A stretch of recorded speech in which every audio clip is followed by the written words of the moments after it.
और नोएडा में साइबर ठगों ने निवेश के नाम पर ठगी की है। ठगों ने एक इंजीनियर और एक रिटायर्ड अधिकारी से कुल 1 करोड़ 38 लाख रुपए ठग लिए। दोनों को अलग अलग व्हाट्सएप ग्रुप में जोड़कर शेयर बाजार की फर्जी ट्रेनिंग दी गई। मोटे मुनाफे का लालच देकर कई किश्तों में पैसे ट्रांसफर कराए गए। जब पीड़ितों ने पैसे वापस मांगे तो आरोपी संपर्क तोड़कर फरार हो गए। मामले की शिकायत साइबर थाने में दर्ज कर ली गई है और पुलिस जांच में जुट गई है।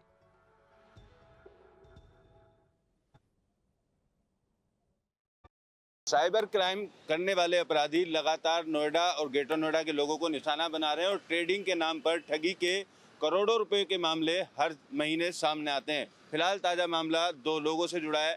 एक रिटायर अधिकारी और एक इंजीनियर को साइबर जालसाजों ने ट्रेडिंग में मोटा मुनाफा दिलाने का झांसा दिया और झांसा देने के बाद 1.5 करोड़ रुपए के आसपास की ठगी की घटना को अंजाम दिया। दोनों लोगों से अलग अलग बैंक खातों में कई बार पैसे डलवाए और जब प्रॉफिट का पैसा निकालने की बारी आई उस वक्त साइबर जालसाजों द्वारा संपर्क तोड़ लिया गया। फिलहाल पूरे मामले को लेकर साइबर क्राइम थाने में एफआईआर दर्ज की गई है। पुलिस अधिकारियों का कहना है कि शिकायत के आधार पर जांच की जा रही है। जो भी अपराधी हैं उनकी गिरफ्तारी का प्रयास किया जा रहा है, लेकिन हर महीने इसी तरीके से ट्रेडिंग के नाम पर जो ठगी के मामले हैं रुकने का नाम नहीं ले रहे हैं। लगातार नोएडा पुलिस सेमिनार कर लोगों को जागरूक करने का काम भी कर रही है। बावजूद उसके जल्दी पैसा कमाने के लालच में लोग साइबर जालसाजों के चंगुल में फंसते हुए लगातार नजर आ रहे हैं।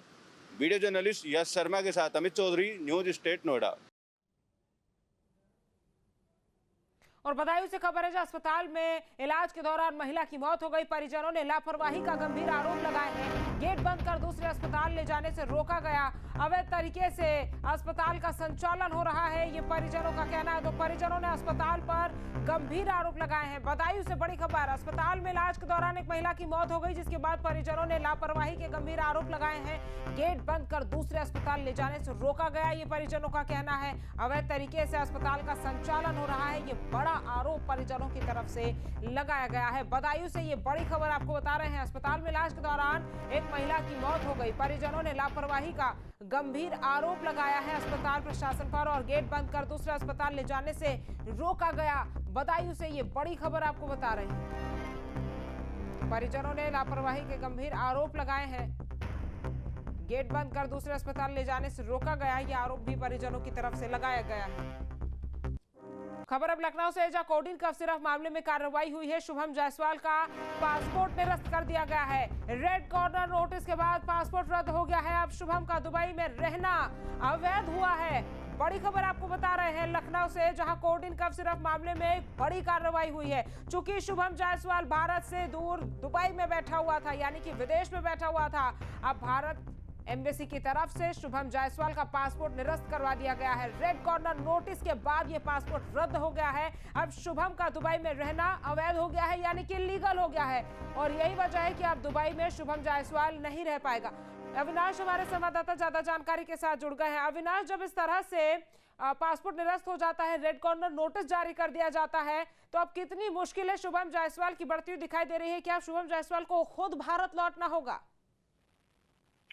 जी ऐसा नहीं है, क्योंकि इसमें कई कानूनी अड़चनें होती हैं और देखा जाए तो शुभम जायसवाल के खिलाफ पहले ही रेड कॉर्नर नोटिस जारी किया गया था, लेकिन उसके बाद एसटीएफ की तरफ से पासपोर्ट डिपार्टमेंट को एक पत्र भेजा गया था जिसमें इस पूरे प्रकरण की जानकारी दी गई थी और उसमें ये कहा गया था कि शुभम जायसवाल का पासपोर्ट निरस्त कर दिया जाए। तो अब पासपोर्ट, चूंकि ऐसी जानकारी सामने आ रही है सूत्रों के हवाले से कि पासपोर्ट तो निरस्त हो चुका है, लेकिन अब चूंकि इसकी पूरी जानकारी विदेश मंत्रालय को दी जाएगी और विदेश मंत्रालय की तरफ से ये जो पूरी जानकारी है वो दुबई की अथॉरिटी को दी जाएगी और उसके बाद जो कानूनी एक प्रक्रिया होती है वो शुरू होगी। चूंकि इस बात का अंदेशा है कि शुभम जायसवाल जो है वो दुबई में जाकर बैठा हुआ है, तो निश्चित तौर पर कह सकते हैं कि पासपोर्ट निरस्त होने के बाद उसकी जो मुश्किलें हैं वो बढ़ने वाली है और जो प्रत्यर्पण की जो एक पूरी प्रक्रिया है वो माना जाए उसको शुरू किया जाएगा।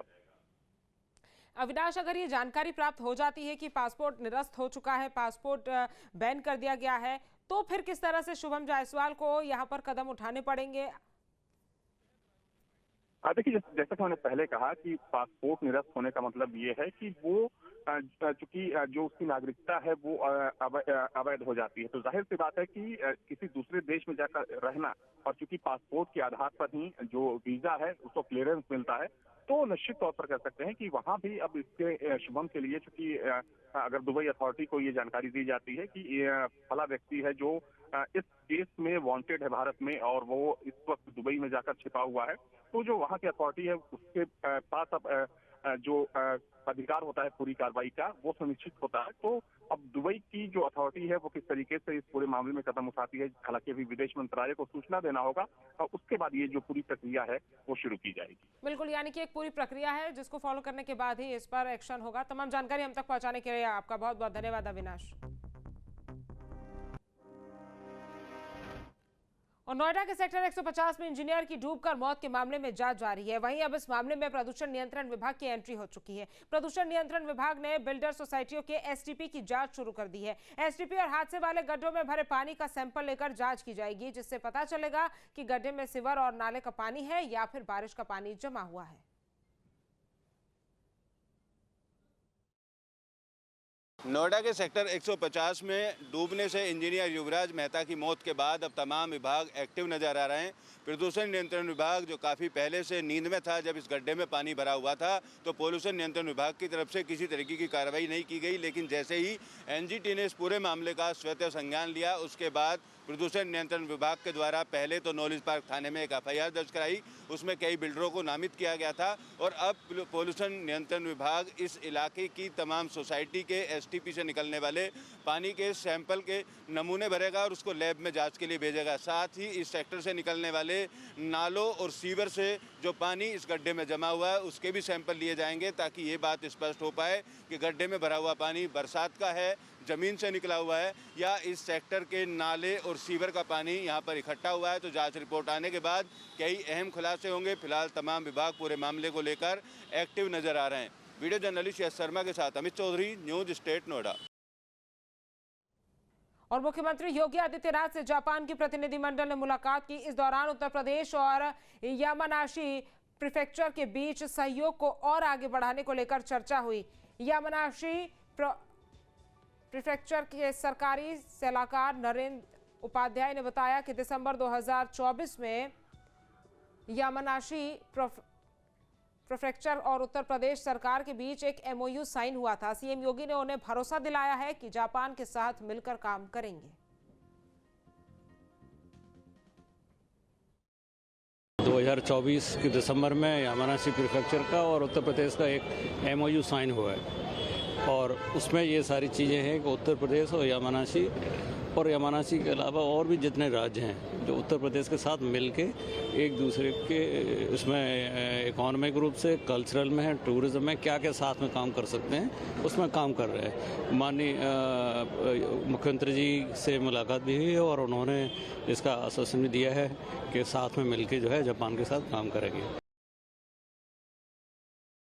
और बहराइच में भारत नेपाल सीमा पर सुरक्षा व्यवस्था और सख्त कर दी गई है। बहराइच के रुपडीहा बॉर्डर पर एसएसबी ने सीमा पर फेंसिंग, फेस रिकॉग्निशन सिस्टम और automatic number plate recognition system शुरू किया है। इन हाईटेक सिस्टम से वंचित लोग और संदिग्ध गाड़ियां तुरंत पहचान में आ जाएंगी। 42वीं वाहिनी में कमांडेंट गंगा सिंह उदावत ने बताया कि रुपडीहा बॉर्डर पर 24 घंटे सघन चेकिंग अभियान जारी रहेगा। अब वांछित अपराधी और चोर की गाड़ियां पलक झपकते ही पकड़ी जाएगी। इस आधुनिक तकनीक से न केवल घुसपैठ पर लगाम लगेगा, बल्कि आम लोगों की चेकिंग भी कम समय में और आसानी से हो सकेगी।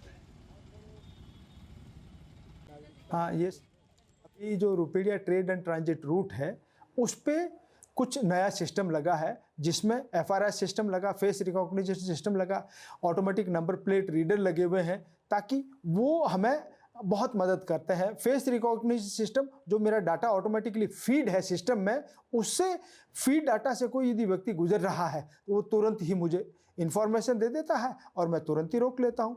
ऑटोमेटिक नंबर प्लेट रीडर से मुझे ये फ़ायदा है कि उसमें भी यदि जो गाड़ी के नंबर फीड है और वो यदि क्रॉस हो रही है तो मुझे तुरंत ही उसका डाटा मिल जाता है और मैं उसको तुरंत ही डिटेन कर लेता हूँ गाड़ी को। बहुत फ़ायदा मिलेगा। यहाँ लगभग 25 से 30 हज़ार लोग नेपाल जाते हैं, उतने ही लोग नेपाल से आते हैं। इतनी बड़ी जो फुटफॉल है उसको चेक करने के लिए मुझे AI एनेबल्ड जो मेरा सिस्टम यहाँ लगा हुआ है वो बहुत मदद करता है।